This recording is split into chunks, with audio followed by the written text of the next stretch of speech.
This is the 14th issue to the series of Returning to Father's Principle. Hello, we are Aletheia and Nails. Our name is Greek for Temple of Truth, and truth in Greek originally means disclosure or having the secret revealed. Returning to Father's Principle is made with our hope for blessed families to return back to true Father's teachings because the current unification movement is distant from Father's Principle. The theme for this 14th issue is, does becoming a blessed family outwardly make us a true blessed family? How does everyone feel about this theme? Usually, when blessed couples meet each other for the first time, they tend to ask what blessing couple they are. One couple might say, "Oh, we are the 777 blessed couple." Or, "I am from the 30,000 couples blessing." At times, the couple's blessings they were in can bring the most interest in the topic of conversation. At other times, being in the same couple's blessing can bring a mutual ally type feeling where the blessed couples think that they are their kin. This phenomenon can also be said as the manifestation of blessed families thinking that they are special. They have awareness and pride that they are special because they are a blessed family. This may be a natural feeling that well up in blessed families because they were born in the same time period as the second advent of the Messiah, and were the few herds out of the 7 billion people of this world who were guided to the second advent.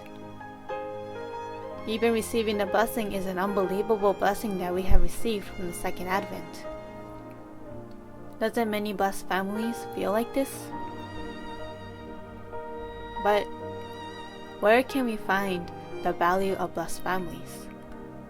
Are we truly becoming blessed families that true parents desired? Was it really fine for us to just participate in the blessing ceremony and drink the holy wine? Let us refer to the divine principle to answer these questions. The divine principle states, the term Israel thus signifies the people of God who have triumphed through their faith and does not necessarily apply to everyone who comes out of Jacob's lineage. Thus, John the Baptist said to the Jews, "Do not presume to say to yourselves, 'We have Abraham as our father,' for I tell you, God is able from these stones to raise up children to Abraham." Moreover, St. Paul said, "For he is not a real Jew who is one outwardly, nor is true circumcision something external and physical. He is a Jew who is one inwardly, and real circumcision is a matter of the heart, spiritual, and not literal. And not all who are descended from Israel belong to Israel." They reproached those Jews who boasted that they were the chosen people based on their linear connection to Abraham, even though they were not in fact living according to the will of God. And here, the divine principle describes that the Israelites are people who have triumphed through their faith. The divine principle also mentions that the Israelites does not necessarily apply to all people from Israel. In other words, a person is not called an Israelite just because they have the lineage of Jacob. By being victorious in their faith is how they can become a true Israelite.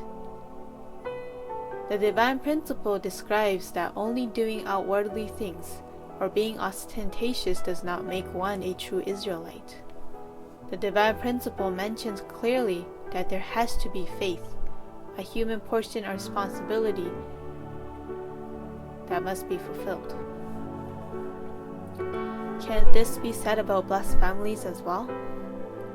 If we just outwardly become blessed families by participating in the blessing ceremony and drinking the holy wine, it does not necessarily define us as a true blessed family.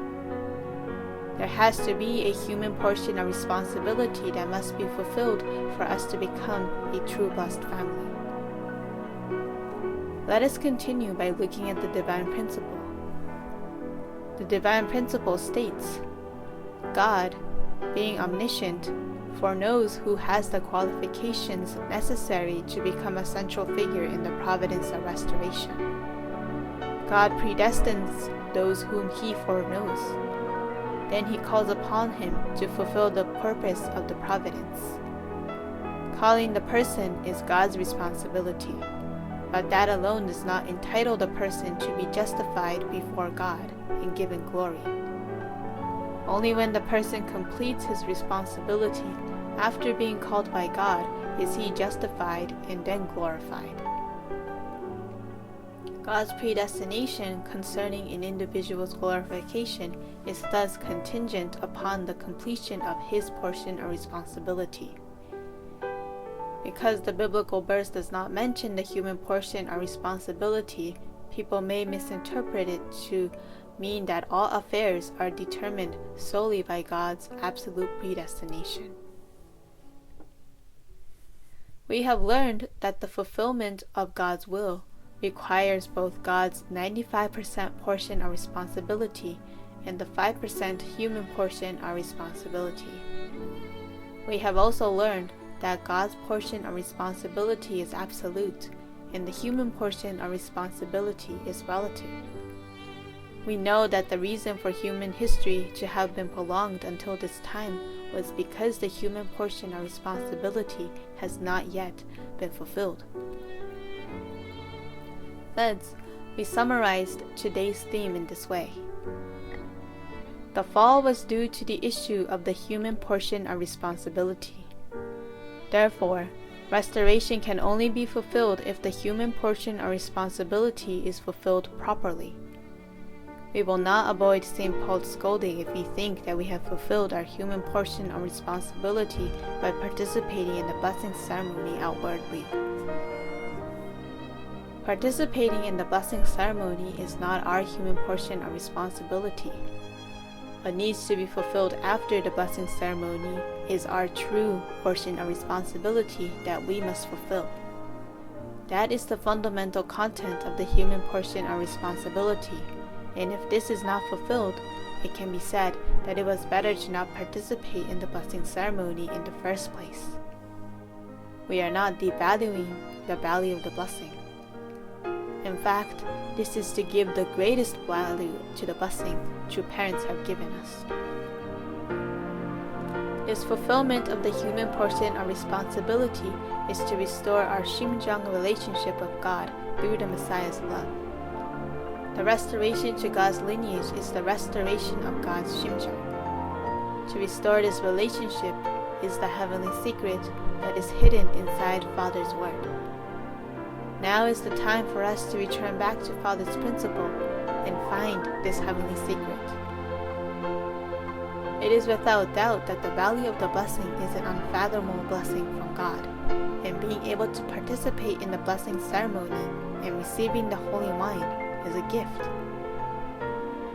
Yet, similar to the 13th issue of Returning to Father's Principle with the theme, Can we be saved by simply drinking the holy wine?